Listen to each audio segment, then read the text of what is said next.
Ako sa Esperanza, at ito ang kwento ng pinakamapait na pagtataksil na naranasan ko at kung paano ko ito ginawang pinakamatatag na tagumpay ng aking buhay. Lahat ay nagsimula sa isang mainit na hapon ng Agosto. Nakaratay ako sa kama, nilalagnat, nanginginig sa lamig, kahit na nakabukas ang aircon. 3 araw na akong ganito. Pero hindi iyon ang pinakamasakit na naramdaman ko noon. Ang pinakamasakit, ang mga salitang lumabas sa bibig ng lalaking pinakasalan ko. Esperanza, kailangan na nating tapusin to. Pinilit kong imulat ang mga mata ko. Nakita ko si Joshua, nakatayo sa tabi ng kama. May hawak na brown envelope. Hindi siya tumingin sa akin ng diretso. Ano yan, Joshua? Tanong ko. Kahit alam ko na ang sagot. Annulment papers. Sabi niya, malamig ang boses. Pirmahan mo na. Tapos na tayo. Tumulo ang luha ko. Hindi dahil sa sakit ng katawan ko, kundi dahil sa sakit ng puso ko. Bakit? Tanong ko. Dahil ba sa sakit ko? Tumawa siya ng mapakla. Esperanza, tignan mo ang sarili mo. Laging may sakit. Laging mahina. Paano kita mamahalin kung pabigat ka lang sa akin? Pabigat. Yan ang tawag niya sa akin. At saka, dagdag nito. May bago na akong kasama. Si Luna. Siya ang babaeng karapat dapat sa akin. Hindi katulad mo na walang ambag sa buhay namin. Walang ambag. Yan din ang tawag niya sa akin. Iniwan niya ang envelope sa side table at lumabas ng kwarto. Narinig ko ang tawa ni Luna sa sala. Narinig ko kung paano nila pinag-usapan kung saan nila dadalhin ang kotse ko. Ang BMW na akala nila ay pag-aari ni Joshua. Humiga lang ako doon, nanginginig pa rin. Pero hindi na dahil sa lagnat. Dahil sa galit. Dahil sa determinasyon. Dahil alam kong may lihim akong sandata na hindi nila alam. Kasi ang totoo, ako ang may-ari ng lahat. Ng bahay, ng kotse, ng buhay na inangkin nila. Ako si Esperanza de la Cruz, founder at CEO ng Esperanza Holdings. Kumikita ako ng 60 milyong piso bawat buwan. At ang lalaking iniwan ako, empleyado lang ng kumpanyang binili ko noong nakaraang taon. Pero hindi pa nila alam yan. Hindi pa. Nang marinig kong sumara ang pinto ng bahay, dahan-dahan akong bumangon. Masakit pa rin ang katawan ko, pero mas malakas ang loob ko. Kinuha ko ang brown envelope, binuksan ko ito. Binasa ko ang bawat salita. Irreconcilable differences. Iyan ang dahilan na nakasulat. Napangiti ako ng mapakla. Irreconcilable differences. Kung alam lang niya kung gaano kalaki ang differences sa pagitan namin. Kinuha ko ang cellphone ko. Tumawag ako sa aking sekretarya, si Maria. Maria, sabi ko, mahinang boses pa rin dahil sa sakit. Kailangan ko ng meeting bukas. Emergency board meeting. Sabihin mo sa lahat ng executives na mandatory. Ma'am Esperanza! Sagot ni Maria. May pag-aalala sa boses. Pero po may sakit pa kayo. Pwede naman po nating i-postpone. Hindi Maria. Sabi ko. Mas matigas na ang boses. Bukas, 10 in the morning, sa main conference room. At Maria. Opo ma'am? Tawagin mo rin si Attorney Santillan. Sabihin mo na kailangan ko siya. Personal matter. May sandaling katahimikan. Si Maria ay isa sa mga taong nakakaalam ng lihim ko. Alam niya kung sino talaga ako. At alam niya rin kung sino si Joshua sa buhay ko. Ma'am, sabi niya, may lumanay ang boses. Nangyari na ba? Oo, Maria. Sagot ko. Nangyari na. At ngayon, oras na para sa aking plano. Naintindihan ko po, ma'am. Aayusin ko po lahat. Salamat, Maria. Salamat sa lahat. Ibinaba ko ang phone. Tumingin ako sa salamin. Nakita ko ang sarili ko. Putla, payat, mahina. Pero sa mga matang yon, nakita ko rin ang isang bagay na hindi nakita ni Joshua. Nakita ko ang lakas, ang determinasyon, ang tapang. Nakita ko ang babaeng hindi susuko. Nakita ko ang esperanza na tunay. 3 taon bago ang gabing yon, nagsimula ang lahat sa isang simpleng pangarap. Kasal na kami noon ni Joshua. Masaya pa kami. O akala ko, masaya kami. Siya ay accountant sa isang malaking kumpanya. Ako naman, housewife lang daw. 2 taon pa lang kaming kasal noon. Bago pa kami. Masaya kami. Naalala ko pa ang unang taon namin. Puno ng tawa, puno ng pangarap, puno ng pangako. Esperanza, Sabi niya noon. Hawak ang kamay ko habang naglalakad kami sa luneta. pangako ko sa'yo, magiging masaya tayo. Aalagaan kita, mamahalin kita habang buhay. Naniniwala ako noon, buong puso. Pero unti-unti, nagbago ang lahat. Nagsimula ito nang magsimula siyang umakyat sa kumpanya.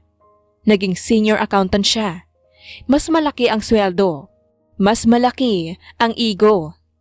At ako, naging mas maliit sa paningin nito. Esperanza, Sabi niya isang gabi, pagod na pagod mula sa trabaho. kailan mo ba ako bibigyan ng masarap na hapunan? Tignan mo, pagod na pagod ako. Tapos ganito lang ang lulutuin mo?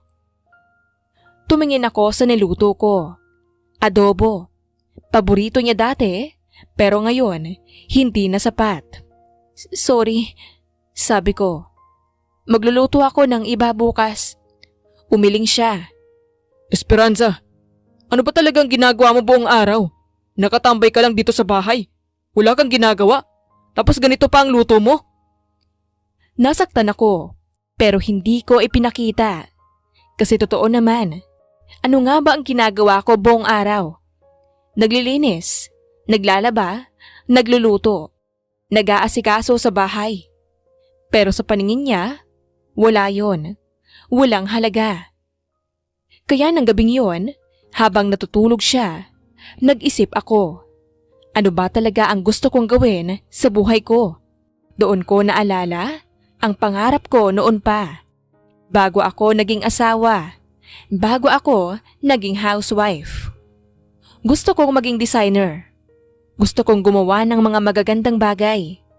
Gusto kong magkaroon ng sariling negosyo. Pero iniwan ko lahat ng yon nang pakasalan ko si Joshua. Dahil sabi niya, ang papel ko ay sa buhay. Ang papel ko ay alagaan siya. Pero ngayon, naisip ko, bakit hindi ko pwedeng gawin ang dalawa?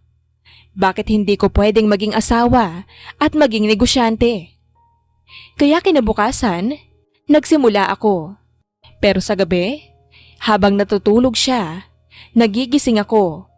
Umuupo sa harap ng laptop at nagtatrabaho.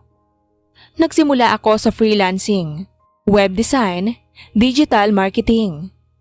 Maliit lang ang kita, pero dumami ang clients ko. Nag-expand ako, nag-hire ng team, gumawa ng kumpanya.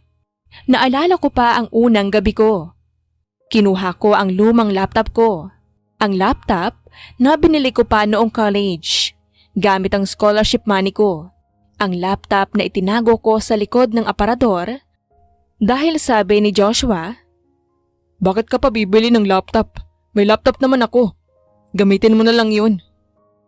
pero ayaw ko. Gusto ko ng sarili ko. Binuksan ko ang laptop. Nag-sign up ako sa isang freelancing website. Upwork, Fiverr, Freelancer. Lahat ng alam ko. Gumawa ako ng profile. Nag-upload ako ng portfolio. Mga design na ginawa ko noon pa, Mga proyekto na ginawa ko para sa sarili ko lang. At naghintay ako. 1 linggo, 2 linggo, walang nag-message. Muntik na akong sumuko. Muntik ko nang isipin na tama si Joshua, na wala akong silbi, na walang magtitiwala sa akin. Pero sa 3 linggo, may nag-message. Isang maliit na negosyo sa California. Kailangan nila ng logo design. $50 lang ang bayad.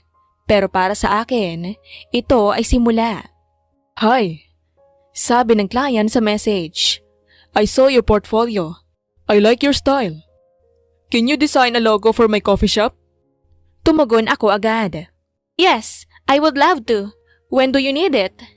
In 1 week. Is that okay? Perfect. At nagsimula ako. Gabi-gabi, habang natutulog si Joshua, ako ay gising. Nagde-design, nag-iisip, lumilikha. Ginawa ko ang logo. 3 versions. Iba-ibang kulay, iba-ibang style. Nang makita ng client, sobrang tuwa niya. This is amazing. Sabi nito. This is exactly what I wanted. Can I hire you for more projects? At mula noon, dumami ang clients ko. 1, 2, 3. 10 client sa loob ng 1 buwan.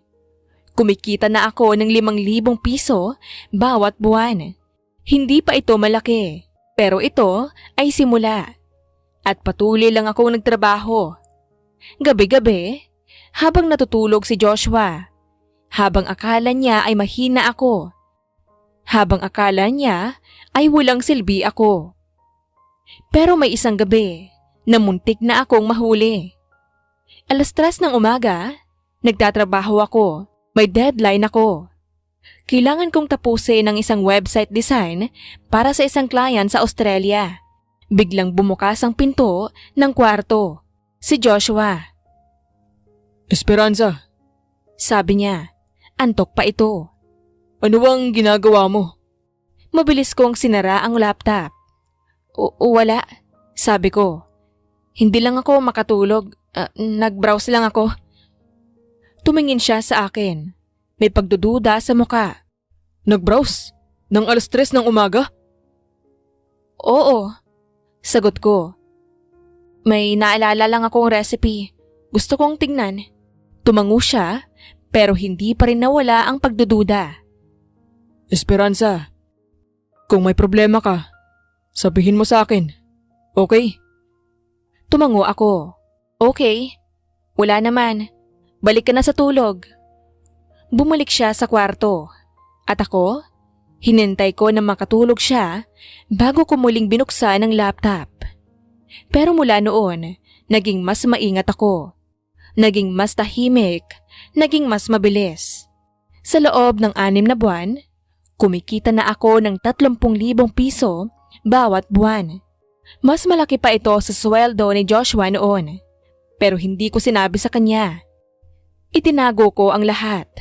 Bakit? Dahil alam kong hindi niya ako susuportahan. Alam kong tatawanan niya lang ako. Alam kong sasabihin niya na imposible. Kaya itinago ko at patuloy akong nagtrabaho.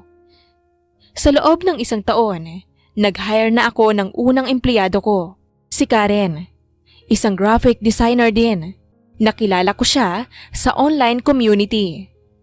Karen, sabi ko sa video call, gusto ko ng tulong mo. Gusto kong mag-expand. Gusto kong gumawa ng agency. Tumingin siya sa akin. May pagtataka. Agency? Ikaw lang mag-isa? Hindi na. Sagot ko. Tayo na ngayon. 2 na tayo. At dadami pa tayo. Ngumiti siya. Sige, ano ang pangalan ng agency? Nag-isip ako. Ano nga ba ang pangalan? Esperanza Holdings. Sabi ko. Dahil ito ay pag-asa. Pag-asa. Para sa mga taong tulad natin. Mga taong hindi pinaniniwalaan. Mga taong sinasabing hindi kaya. Esperanza Holdings. Ulit ni Karen. Gusto ko yan. Kailan tayo magsisimula? Ngayon na. At nagsimula kami. Pero hindi madali. Maraming beses na akong muntik nang sumuko. May isang buwan na walang pumasok na client. Wala kaming kita. Pero kailangan ko pa ring bayaran si Karen. Karen, sabi ko sa video call. May luha na sa mata. Sorry, hindi ko alam kung kakayanin ko pang magbayad sa'yo ngayong buwan. Ngumiti siya. Esperanza, okay lang. Kakayanin natin to. Magtiwala ka lang. At tama siya. Kinabukasan, may pumasok na malaking client. Isang kumpanya sa Singapore. Kailangan nila ng complete branding package. 50,000 pesos ang bayad. Nang makita ko ang email, umiyak ako. Hindi dahil sa tuwa lang, kundi dahil sa relief. Dahil alam kong kakayanin namin. Dahil alam kong tama ang desisyon ko. Lahat ng ito, ginawa ko ng palihim. Bakit? Dahil alam kong hindi ako sosuportahan ni Joshua. Alam kong tatawanan niya lang ako. Kaya itinago ko. Gumawa ako ng ibang pangalan para sa negosyo. Esperanza Holdings. Walang koneksyon sa apelyido namin. At lumaki ito. Nang lumaki. Sa loob ng 3 taon, naging multinational corporation na ang kumpanya ko. May offices sa Pilipinas, Singapore at Hong Kong. May investment sa real estate, technology at manufacturing. Sa loob ng 2 taon, naging malaki na ang Esperanza Holdings. Hindi na kami freelancing agency lang, kundi naging digital marketing company na kami. May sarili kaming opisina sa Makati. May 30 empleyado. May clients sa buong mundo. At kumikita na ako ng 2 milyong piso bawat buwan. Pero sa harap ni Joshua, ako pa rin ang housewife. Ang walang trabaho. Ang walang ambag. Umaga, ginagawa ko ang papel ko bilang asawa. Nagluluto, naglilinis, nag-aasikaso sa kanya. Pero sa gabi, ako ay CEO. Ako ay boss. Ako ay Esperanza de la Cruz, ang babaeng bumuo ng sariling imperyo at hindi niya pa rin alam. Pero may isang araw na muntik ko nang sabihin sa kanya. Isang Biyernes ng gabi, umuwi siya ng bahay. Masaya. May dala siyang bulaklak. Esperanza, Sabi nito, ngiti ang muka. may surprise ako sa'yo. Tumingin ako sa kanya. Kailan pa siya nag-surprise sa akin? Ano yun? Tanong ko. Nag-book ako ng dinner sa Vikings. Bukas celebration. Celebration ng ano?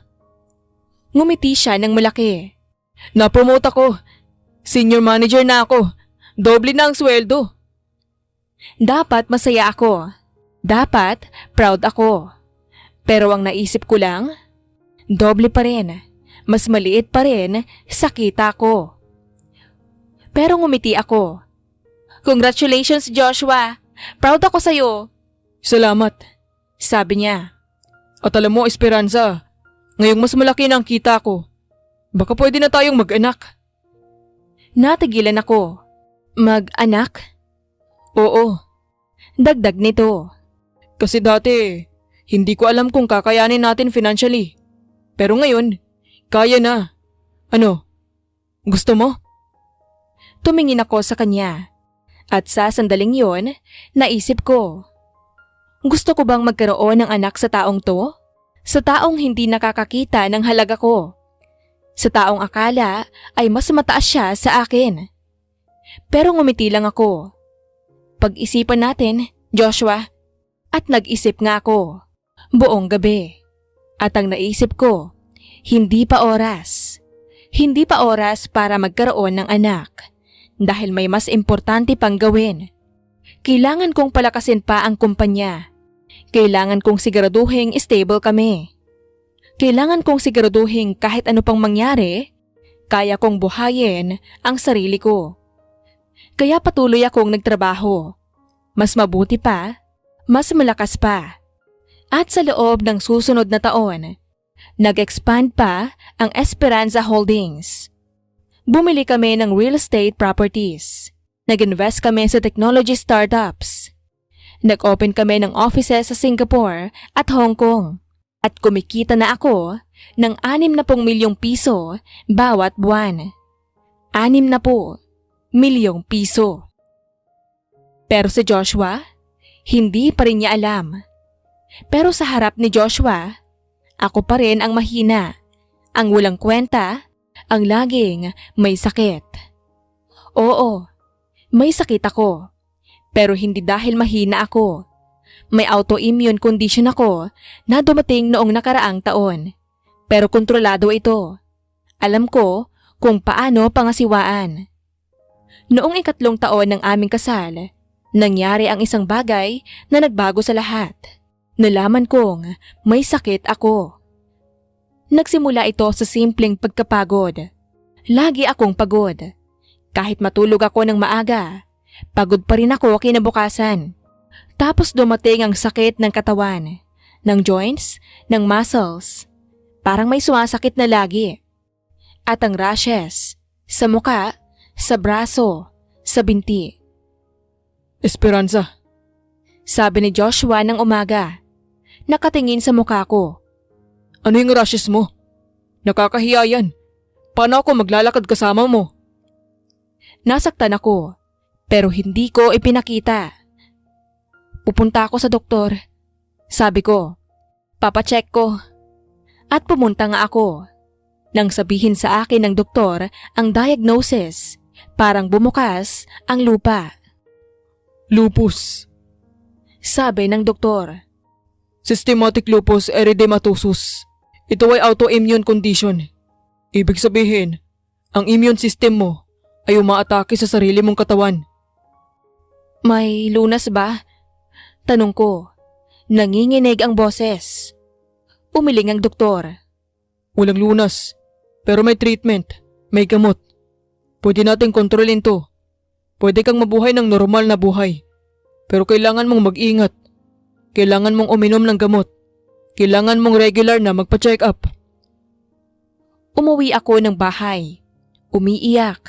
Hindi dahil sa takot, kundi dahil sa frustration. Bakit ngayon? Tanong ko sa sarili ko. Bakit ngayong umuusad na ako? Pero naalala ko ang sinabi ng doktor. Ang sakit na ito ay hindi hadlang. Ito ay hamon. At sa nakikita ko sa'yo, alam kong kayang-kaya mo itong harapin.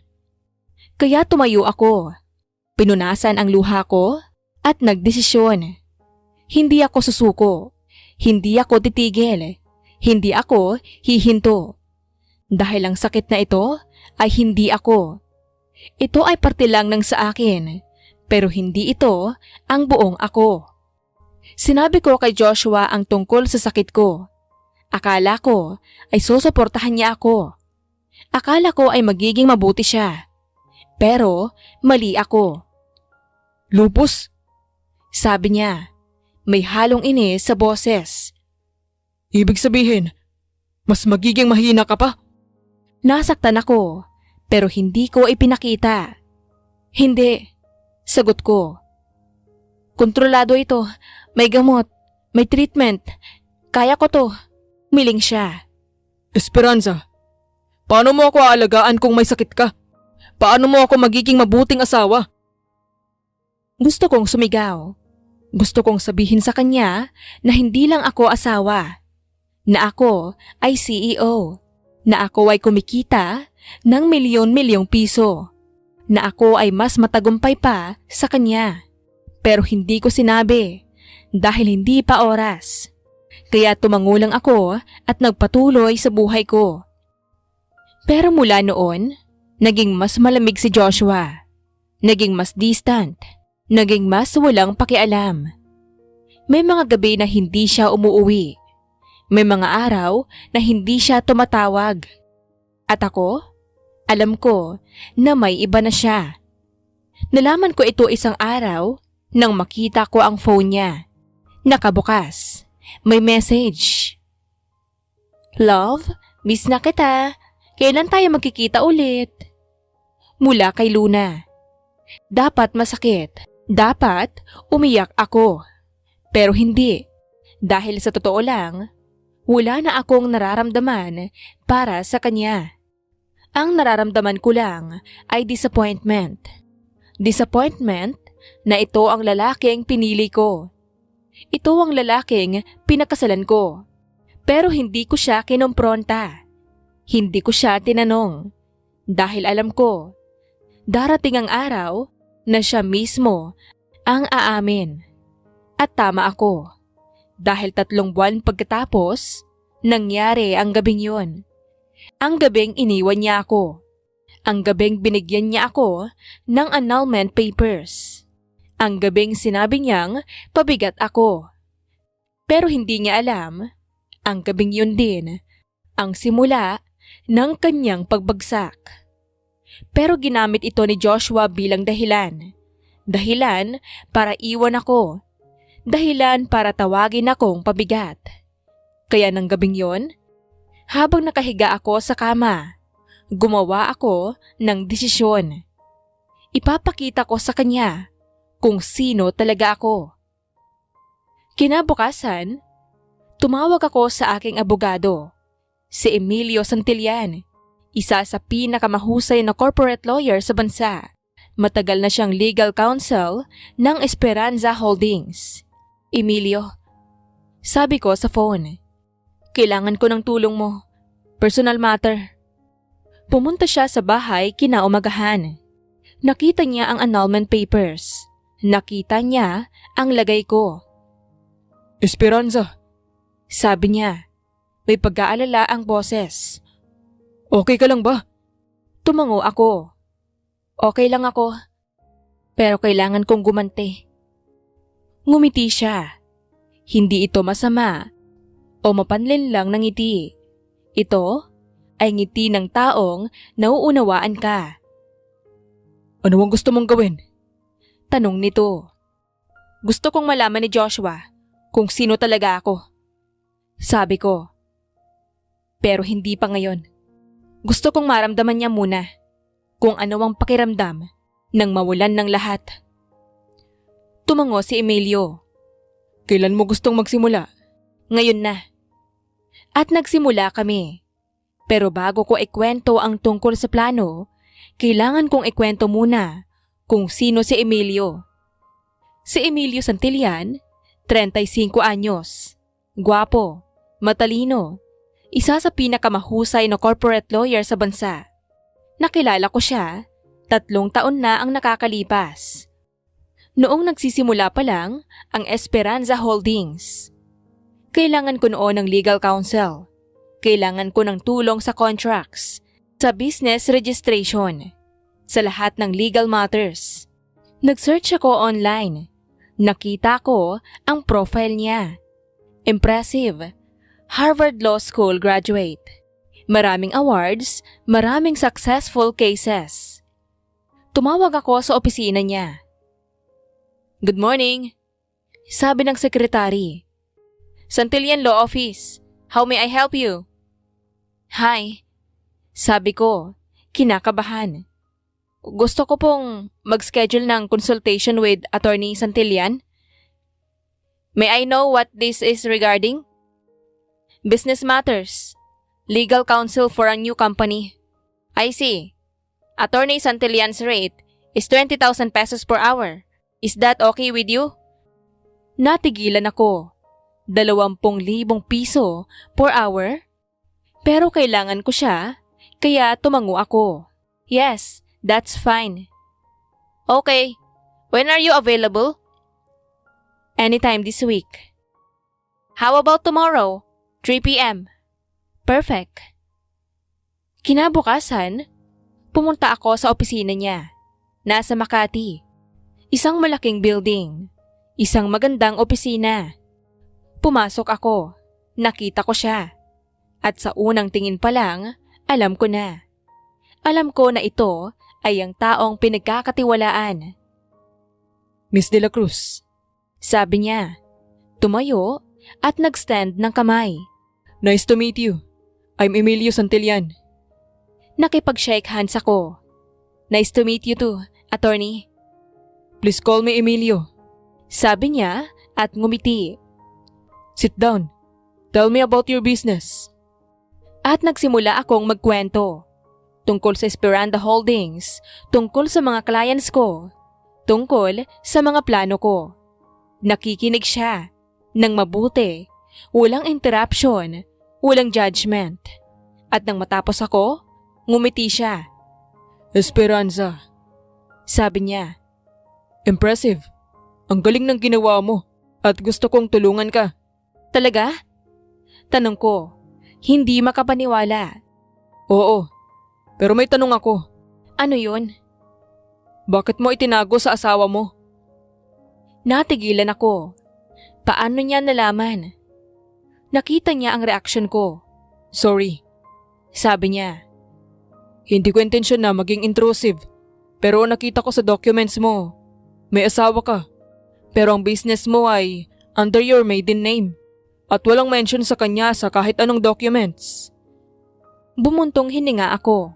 Kasi hindi niya ako susuportahan. Hindi niya ako paniniwalaan.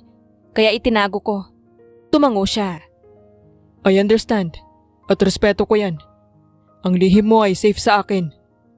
At mula noon, naging legal counsel ko si Emilio. Pero hindi lang yon. Naging kaibigan ko na rin siya. May mga beses na tumatawag ako sa kanya. Hindi tungkol sa business, kundi tungkol sa buhay. Emilio, sabi ko isang gabi, umiiyak. Pagod na ako. Pagod na ako magtago. Pagod na ako magpanggap. Esperanza. Sagot niya. May lumanay ang boses. Alam ko, pero tandaan mo, ginagawa mo ito para sa sarili mo, para sa kinabukasan mo, at proud ako sa'yo. At sa mga salitang iyon, nakaramdam ako ng lakas. Lakas na magpatuloy. Lakas na lumaban. Kaya ng gabing yon, nang iniwan ako ni Joshua, alam ko kung sino ang tatawagin ko. Si Emilio, ang taong nauunawaan ako. Ang taong sumusuporta sa akin. Ang taong nandyan para sa akin. Pumunta siya sa bahay kinaumagahan. Nakita niya ang annulment papers. Nakita niya ang lagay ko. Esperanza. Sabi niya, may pag-aalala ang boses. Okay ka lang ba? Tumango ako. Okay lang ako. Pero kailangan kong gumanti. Ngumiti siya. Hindi ito masama o mapanlin lang ng ngiti. Ito ay ngiti ng taong nauunawaan ka. Ano ang gusto mong gawin? Tanong niya. Gusto kong malaman ni Joshua kung sino talaga ako. Pero hindi pa ngayon. Gusto kong maramdaman niya muna kung ano ang pakiramdam nang mawalan ng lahat. Tumango si Emilio. Kailan mo gustong magsimula? Ngayon na. Umupo siya sa tabi ko. Kinuha niya ang kamay ko. Esperanza. Sabi niya, seryoso ang muka. Sigurado ka ba? Dahil kapag nagsimula na tayo, walang bawian na. Malalaman niya ang lahat. Mawawala ang lahat ng sa kanya at hindi na siya makakabangon pa. Tumingin ako sa kanya ng diretso. Sigurado ako. Ginawa niya akong tanga. Ngayon, ipapakita ko sa kanya kung sino ang tunay na tanga. Ngumiti si Emilio. Okay, gagawin natin to. Pero gagawin natin ito ng tama, ng legal, nang walang magiging problema sa iyo. Salamat, Emilio.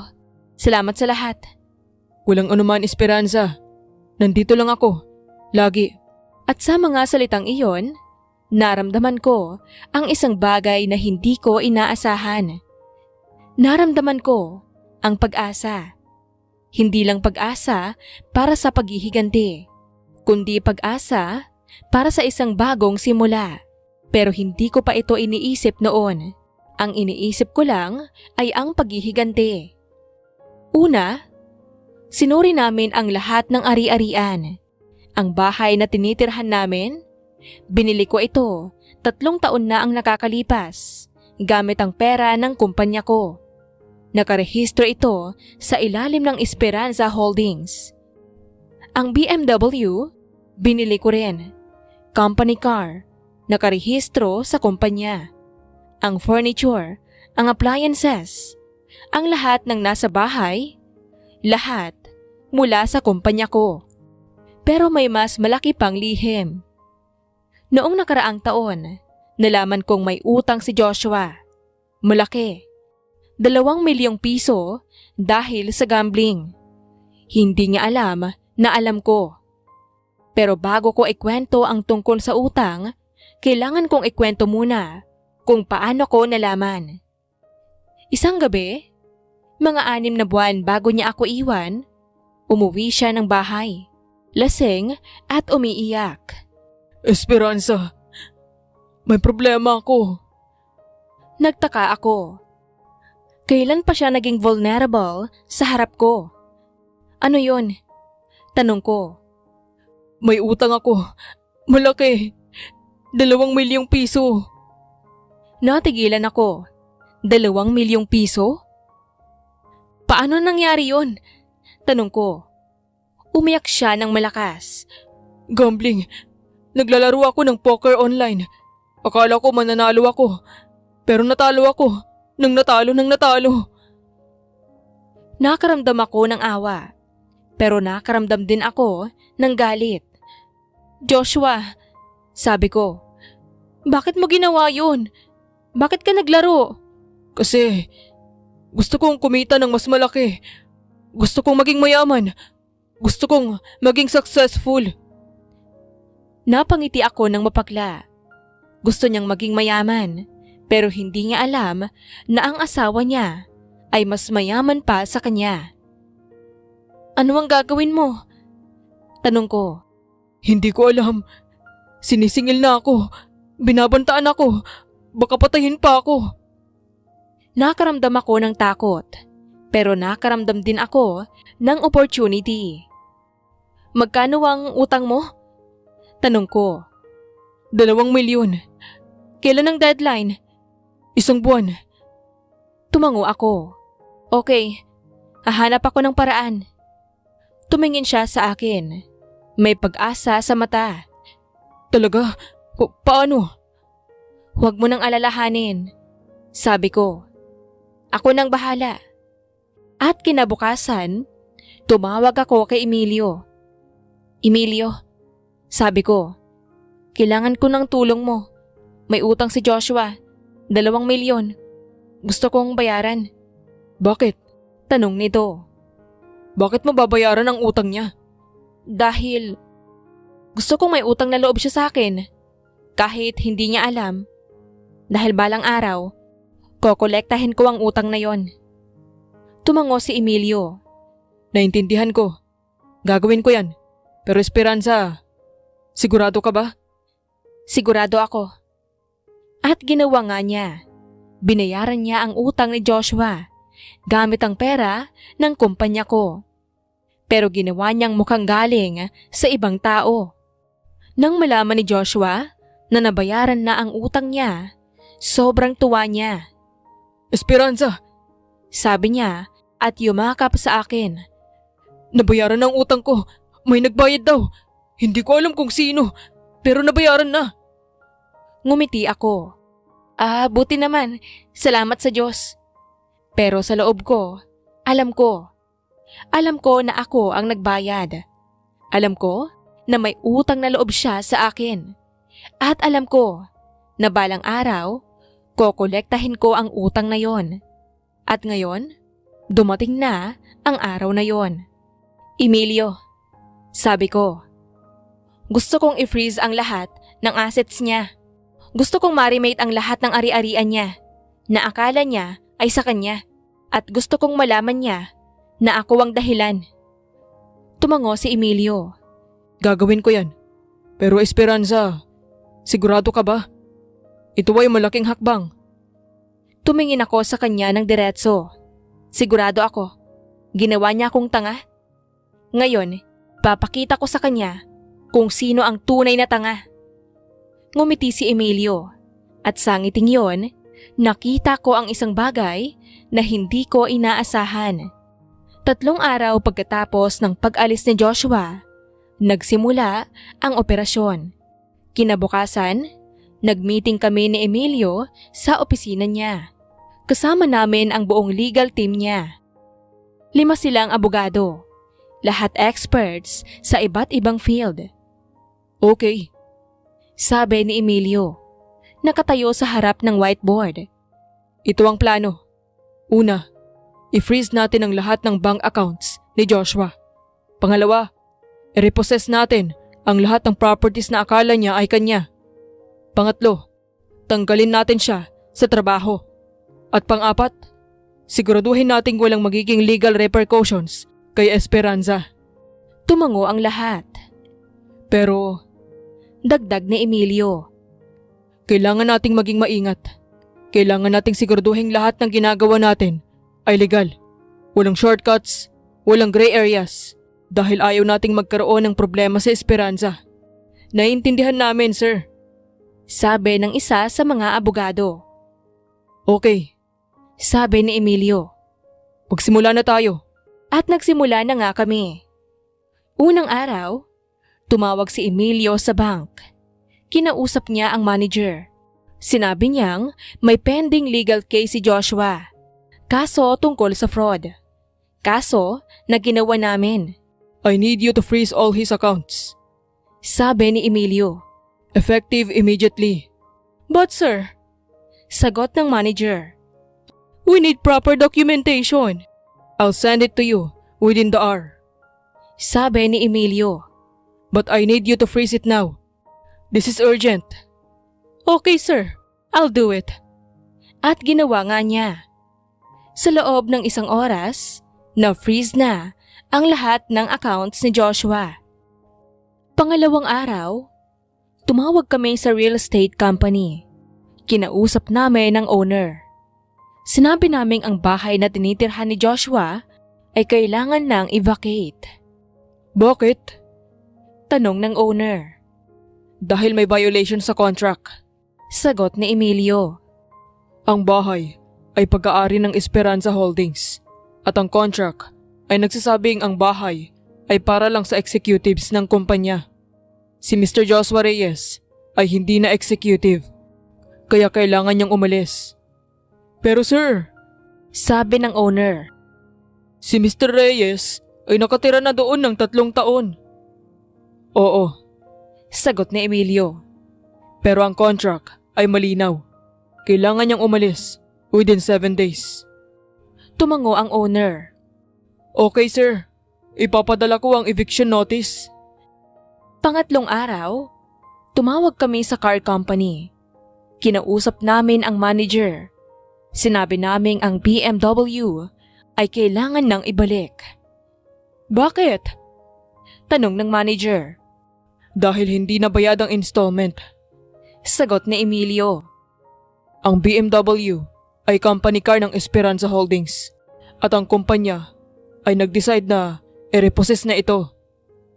Pero sir, sabi ng manager, Ang nakaregister ay si Mr. Joshua Reyes. Oo, pero ang bumili ay ang kumpanya at ang kumpanya ay may karapatan na bawiin ito anumang oras. tumango ang manager. Okay sir, kukunin namin bukas. At sa pang-4 na araw, ang pinakamalaking hakbang, nag-meeting kami ng Board of Directors ng Esperanza Holdings. Lahat ng executives ay nandoon. Lahat ay nakakaalam ng plano. Gentlemen, sabi ko, nakatayo sa harap ng conference room. May announcement ako. Bibili tayo ng bagong kumpanya, ang Stellar Accounting Firm, ang kumpanyang pinagtatrabahuan ng aking dating asawa. Nagtaka ang lahat. Ma'am, Sabi ng CFO. bakit natin bibilhin ang kumpanyang yun? Hindi naman ito align sa business natin. Ngumiti ako dahil may personal reason ako at gusto kong tanggalin ang isang empleyado doon, si Joshua Reyes. Nagkatinginan ang lahat pero walang nag-object. Okay ma'am, Sabi ng CFO. magkano ang offer natin? 50 million pesos. Sabi ko. Cash, immediately. Nagtaka ang lahat. 50 million pesos para sa isang maliit na accounting firm?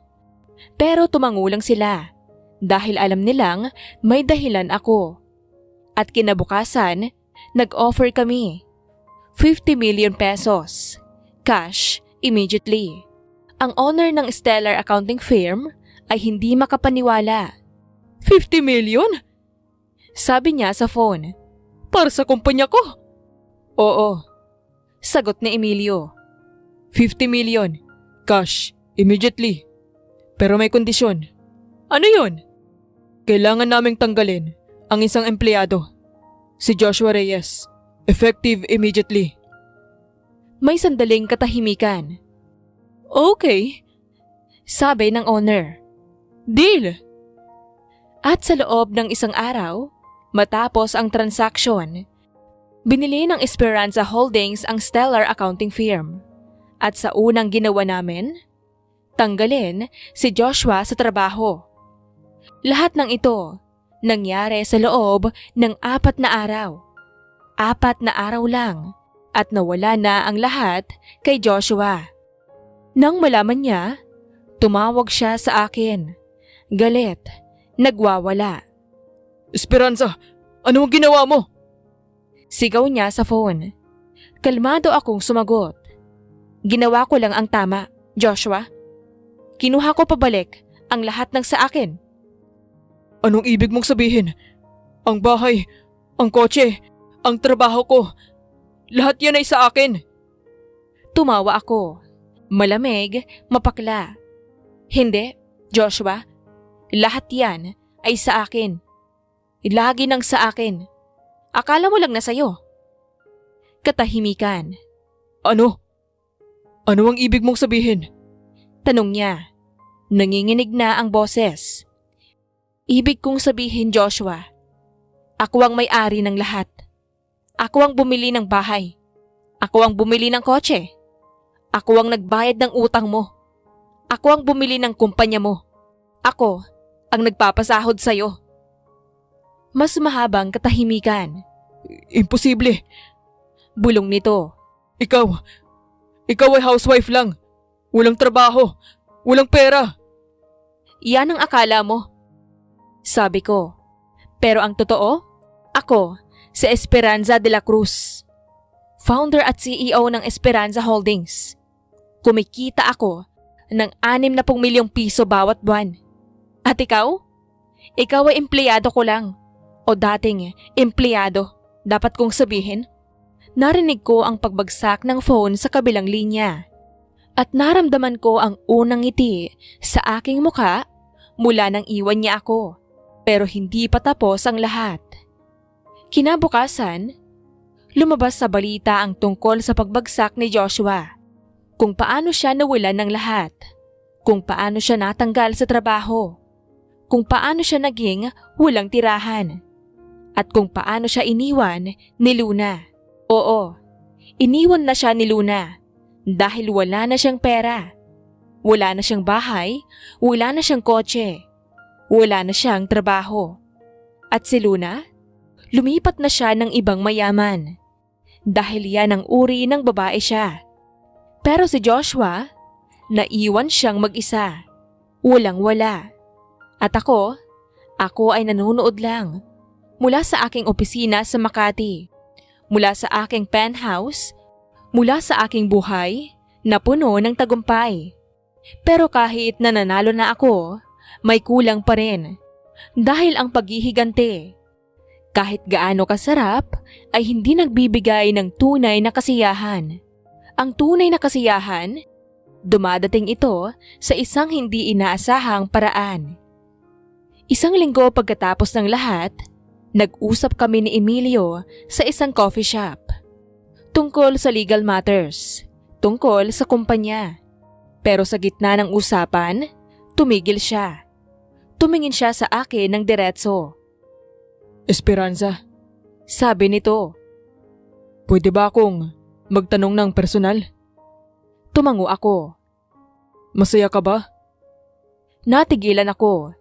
Hindi ko alam ang sagot. Alam ko na nanalo ka. Alam ko na napahiya mo si Joshua. Alam ko na nakuha mo na ang gusto mo. Pero, masaya ka ba? Umiling ako. Hindi ko alam, Emilio. Akala ko masaya ako. Pero, may kulang pa rin.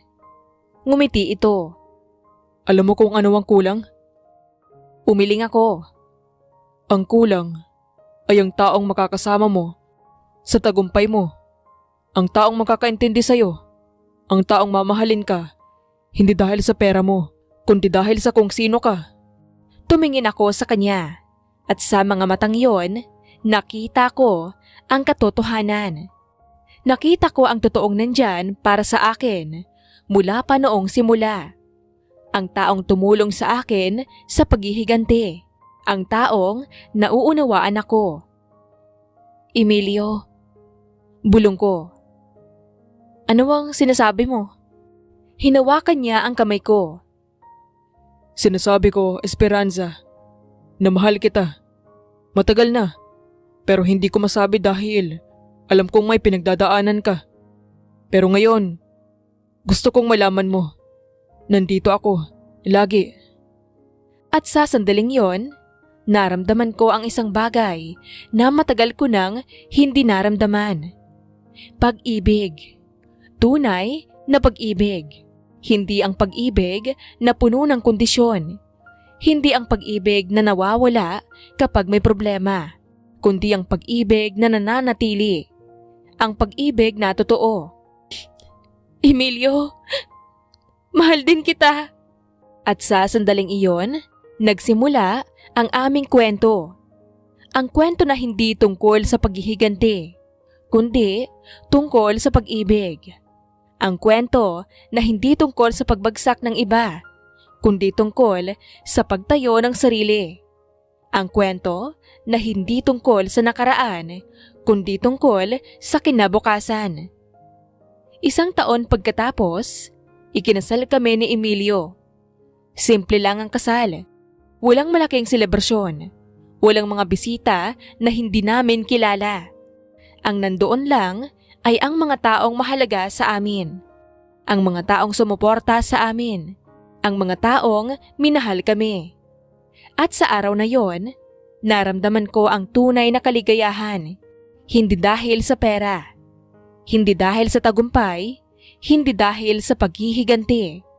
Kundi dahil sa pag-ibig. Dahil sa taong nasa tabi ko. Dahil sa taong nangakong mamahalin ako habang buhay. Hindi lang yon ang blessing na natanggap ko.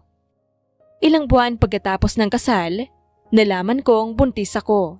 Hindi lang buntis, kundi buntis ng quadruplets. 4 na sanggol, 4 na buhay, 4 na dahilan para maging mas masaya. Nang malaman namin, tumawa kami ni Emilio. Tumawa ng malakas dahil hindi namin inaasahan. Pero tinanggap namin ito ng buong puso. At nang ipanganak ang aming mga anak, 2 lalaki at 2 babae, naramdaman ko ang pinakamalalim na kaligayahan. Dahil ito ay hindi lang tungkol sa akin. Ito ay tungkol sa amin, sa aming pamilya, sa aming kinabukasan. Pero ano ang nangyari kay Joshua? Nalaman ko na nagtatrabaho siya ngayon bilang construction worker. Kumikita siya ng 80 piso bawat sako ng bigas na binubuhat niya. Walang tirahan, walang pera, walang dignidad. At nahaharap pa siya sa mga kaso. Mga kasong isinampa ni Luna. Ang babaeng ipinagpalit niya sa akin. Mga kasong tungkol sa utang, tungkol sa panlilinlang. Pero hindi ko na siya iniisip. Hindi ko na siya binibigyan pa ng oras. Dahil ang buhay ko ngayon ay puno na. Puno ng pag-ibig, puno ng kaligayahan, puno ng pag-asa. Ako sa Esperanza Santillan, dating Esperanza de la Cruz. founder at CEO ng Esperanza Holdings. Asawa ni Emilio, ina ng 4 na magagandang anak. At ito ang kwento ko. Ang kwento ng pagtataksil, ng paghihigante, ng tagumpay. Pero higit sa lahat, ang kwento ng pag-ibig. Dahil sa huli, hindi ang paghihigante ang nagbigay sa akin ng kaligayahan, kundi ang pag-ibig. Ang pag-ibig na tunay. Ang pag-ibig na walang kondisyon. Ang pag-ibig na nananatili. At yan ang pinakamahalaga. Hindi ang pera. Hindi ang tagumpay. Hindi ang paghihigante. Kundi ang pag-ibig. At sa pag-ibig na yon, natagpuan ko ang aking tunay na sarili. Natagpuan ko ang aking tunay na kaligayahan. Natagpuan ko ang aking tahanan. Kaya kung may isang aral na matututunan ninyo sa kwento ko, ito ay huwag kayong matakot na ipaglaban ang inyong sarili. Huwag kayong matakot na ipakita kung sino kayo. Huwag kayong matakot na lumaban. Dahil sa huli, ang karma ay totoo. Ang karma ay hindi tungkol sa pagbagsak ng mga taong nanakit sa inyo. Ang karma ay tungkol din sa pagtaas ng mga taong nanatiling matatag. At ako ay nananatiling matatag. Dahil ako sa Esperanza. At ito ang aking kwento. Ang kwento ng Karma's Perfect Revenge. Pero hindi pa tapos ang kwento ko. Dahil may mga detalye pa akong hindi na ikwento. Mga detalye na mahalaga. Mga detalyeng nagpapakita kung paano talaga ako nakarating dito. Bumalik tayo sa simula. Sa mga unang araw ng Esperanza Holdings. Naalala ko pa ang unang opisina namin. Hindi ito sa Makati. Hindi ito sa magandang building. Ito ay sa isang maliit na co-working space sa Quezon City. Isang mesa lang, 2 upuan, isang computer. Pero para sa akin, ito ay simula ng pangarap ko. Karen, sabi ko, noong unang araw namin sa opisina, alam mo ba kung ano ang pangarap ko? Tumingin siya sa akin. Ano? Gusto kong gawing ito ang pinakamalaking digital marketing company sa Pilipinas. Gusto kong magkaroon ng hundreds of employees. Gusto kong magkaroon ng offices sa buong mundo. Ngumiti siya. Malaki ang pangarap mo, Esperanza? Oo, sagot ko. Pero alam mo ba kung bakit? Umiling siya. Dahil gusto kong patunayan sa sarili ko na kaya ko, na hindi ako yung babaeng sinasabi ni Joshua, na hindi ako pabigat, na hindi ako walang ambag, na may silbi ako. Hinawakan ni Karen ang kamay ko. Esperanza, alam mo na may silbi ka.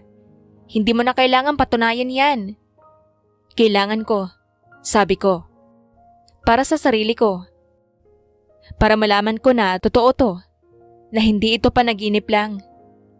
At nagtrabaho nga kami. Nang husto, nang mabuti. May mga araw na walang tulog kami. May mga gabi na umiiyak kami dahil sa stress. May mga oras na gusto na naming sumuko. Pero hindi kami sumuko. Dahil alam naming may dahilan kami. May pangarap kami. At sa loob ng unang taon, nag-hire na kami ng 5 empleyado. Tapos 10. Tapos 20. At lumaki ang kumpanya nang lumaki nang lumaki. Pero may isang araw na muntik kaming magsara. Isang malaking client namin, isang kumpanya sa Singapore ay nag-cancel ng contract. Biglaan, walang explanation. At ang contract na yon, kalahati ng kita namin. Esperanza!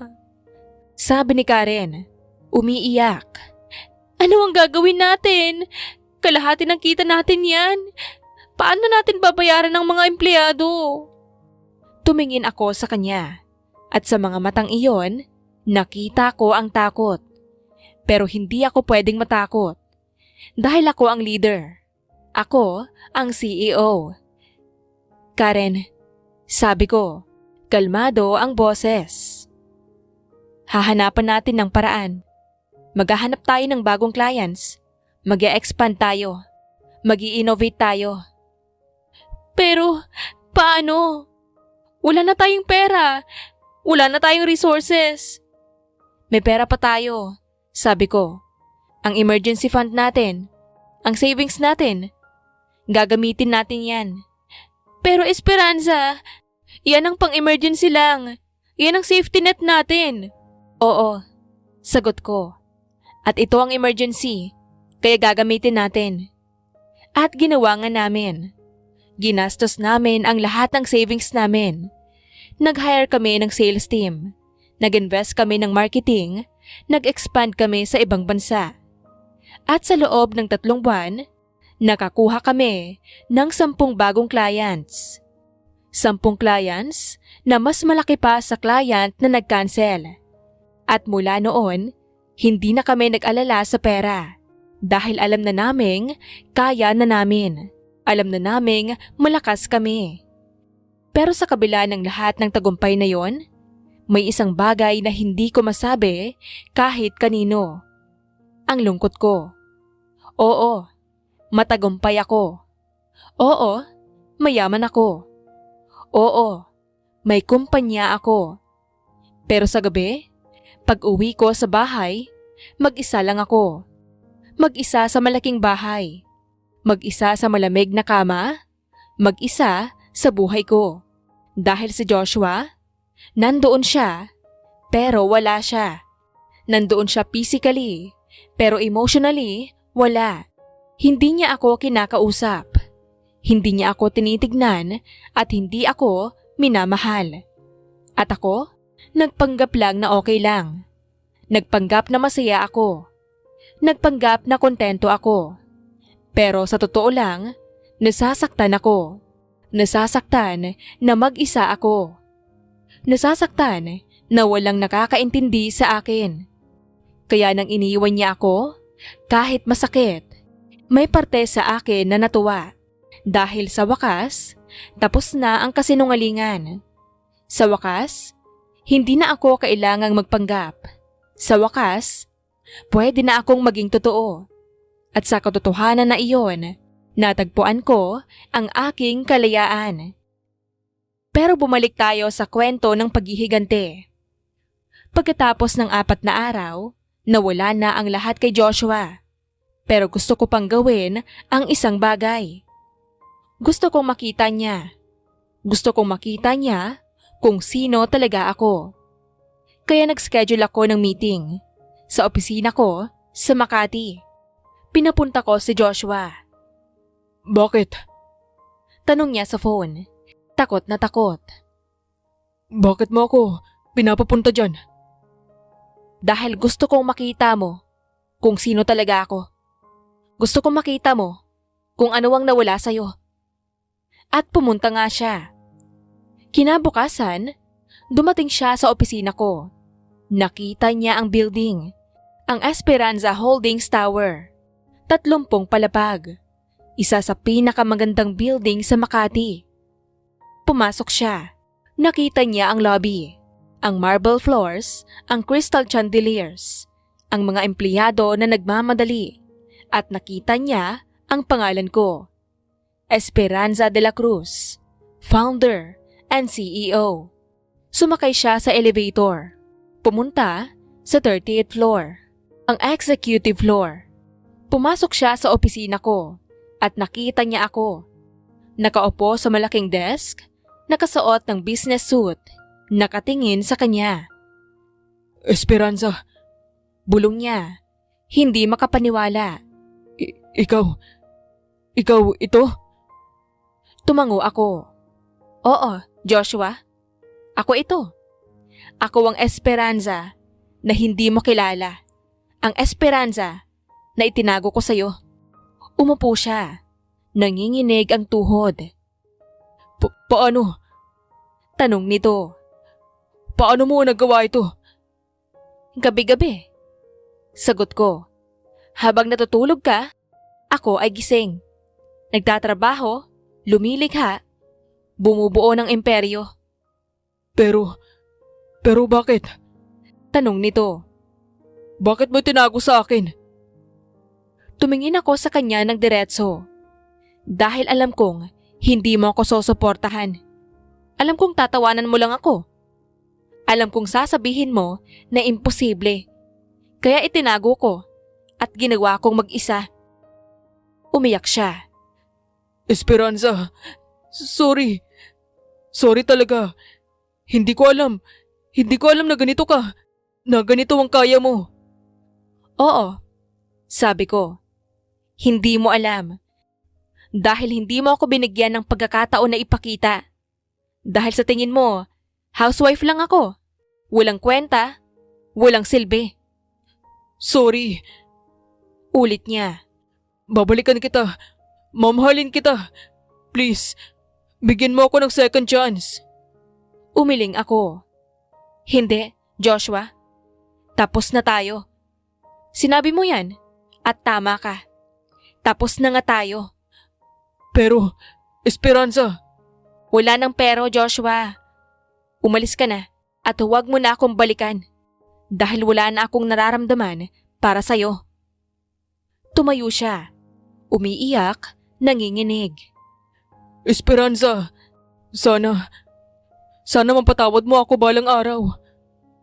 Tumingin ako sa kanya at sa sandaling yon, nakaramdam ako ng awa. Pero hindi awa na nagpapabago ng isip ko. Awa na nagpapaalala sa akin na tao pa rin siya. Taong nagkamali. Taong nagbayad ng presyo.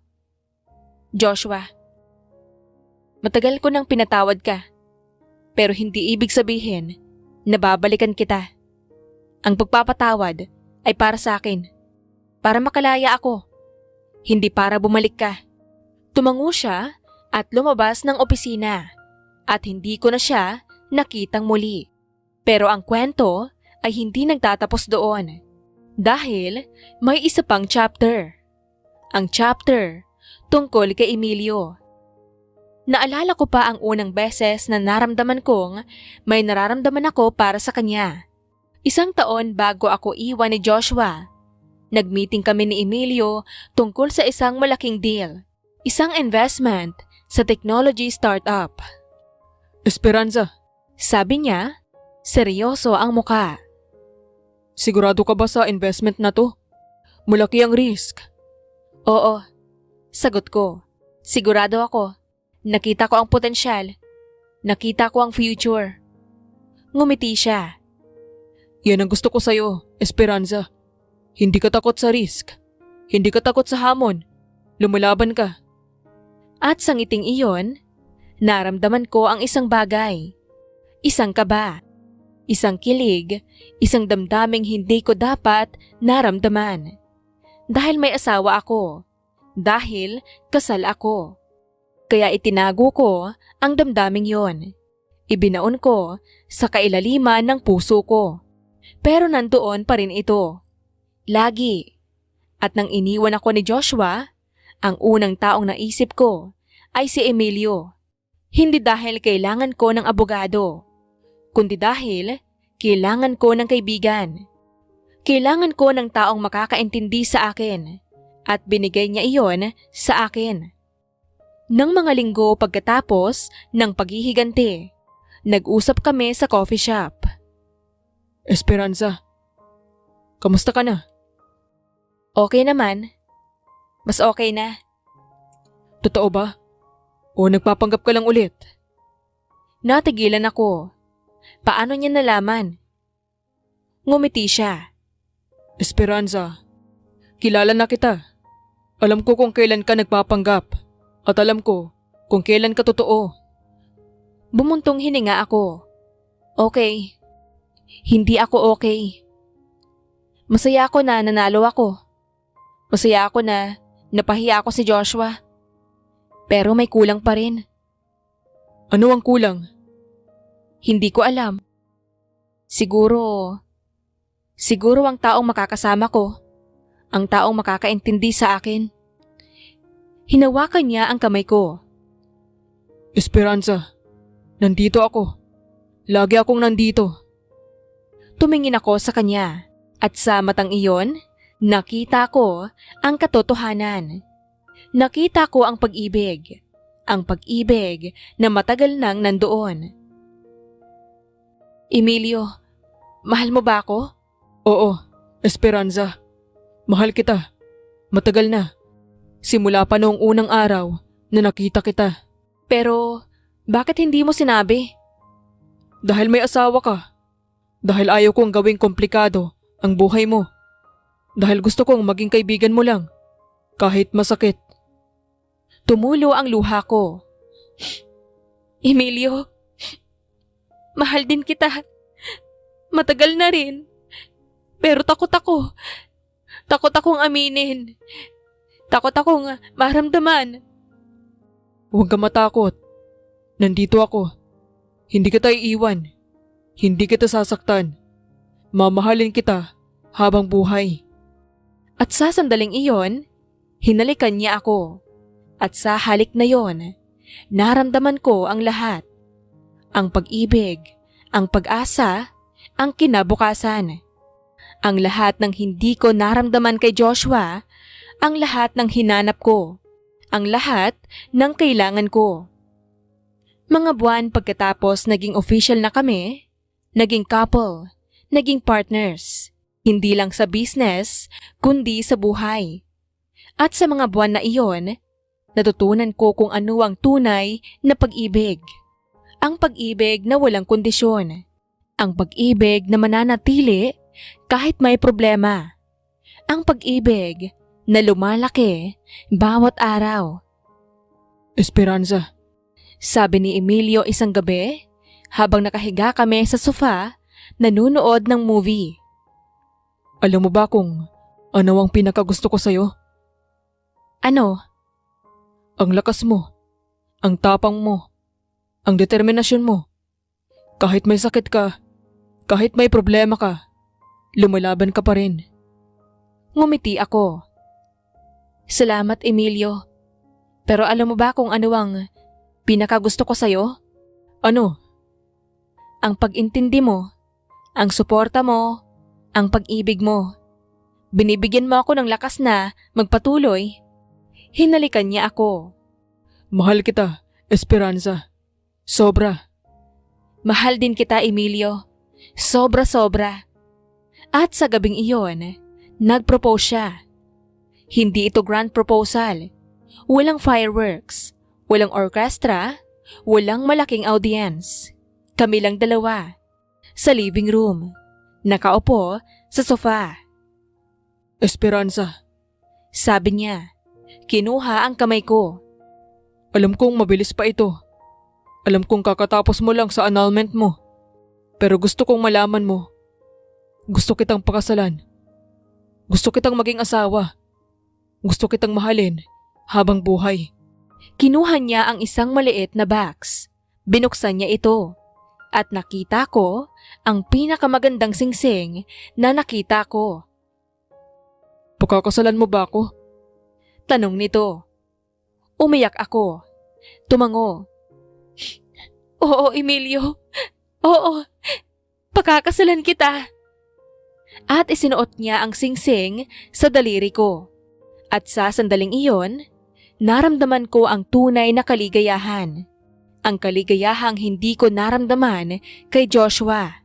Ang kaligayahang totoo. Nagplano kami ng kasal. Simple lang, walang malaking selebrasyon. Pero may isang bagay na gusto kong gawin. Gusto kong imbitahan si Joshua. Bakit? Tanong ni Emilio. Nagtaka. Bakit mo siya iimbitahin? Dahil gusto kong makita niya. Gusto kong makita niya kung gaano ako kasaya. Gusto kong makita niya kung ano ang nawala sa kanya.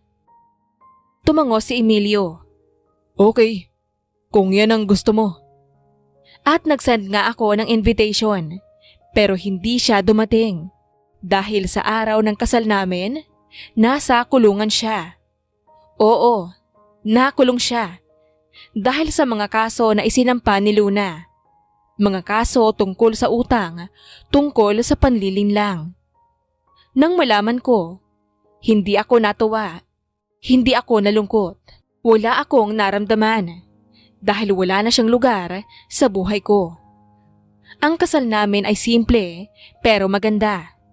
Nandoon ang mga kaibigan namin, ang mga empleyado ko, ang pamilya ni Emilio. At nang sabihin ng pari, You may now kiss the bride. hinalikan ako ni Emilio.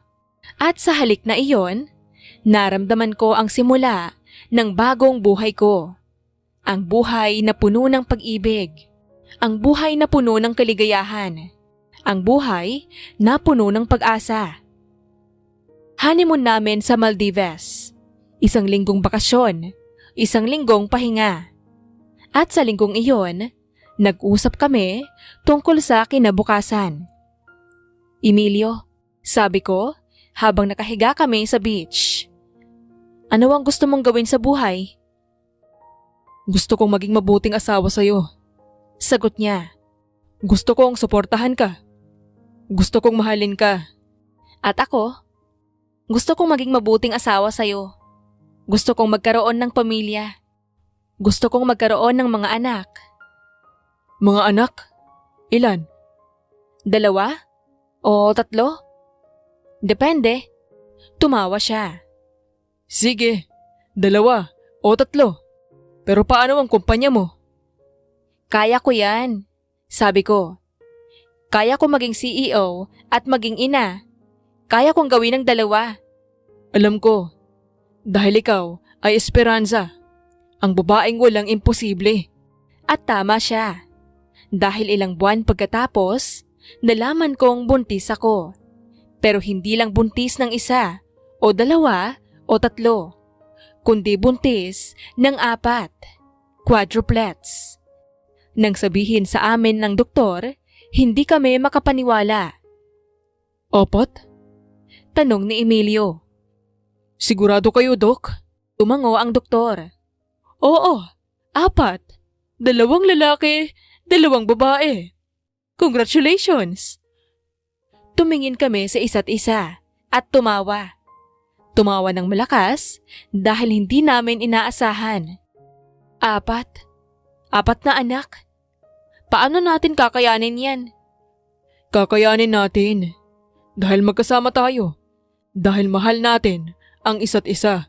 Dahil kaya natin. At tama siya. Ang pagbubuntis ko ay hindi madali. Dahil quadruplets, high risk. Kailangan kong mag-bed rest. Kailangan kong mag-ingat. Pero ginawa ko. Dahil alam kong worth it. At nang ipanganak ang aming mga anak, naramdaman ko ang pinakamalalim na kaligayahan. 2 lalaki, Miguel at Gabriel. 2 babae, Sofia at Isabela. 4 na sanggol, 4 na buhay. 4 na dahilan para mas maging masaya. At sa mga sanggol na iyon, nakita ko ang kinabukasan ko. Ang kinabukasan na puno ng pag-ibig. Ang kinabukasan na puno ng pag-asa. Ngayon, 5 taon na ang nakalipas mula nang iwan ako ni Joshua. Ang mga anak ko ay 4 na taong gulang na. Masisigla, matalino, magaganda. Ang kumpanya ay mas malaki pa. Kumikita na ng 1 bilyong piso bawat buwan. Ang buhay ko ay puno. Puno ng pag-ibig, puno ng tagumpay, puno ng kaligayahan. At si Joshua, nalaman ko na lumabas na siya ng kulungan. Nagtatrabaho pa rin bilang construction worker. Kumikita ng kaunti, nabubuhay ng simple. Pero hindi ko siya iniisip, hindi ko na siya binibigyan ng oras. Dahil ang buhay ko ngayon ay tungkol na sa aking pamilya. Sa aking mga anak, sa aking asawa, sa aking kinabukasan. Ako sa Esperanza Santillan, dating Esperanza de la Cruz, founder at CEO ng Esperanza Holdings, asawa ni Emilio, ina ng 4 na magagandang anak.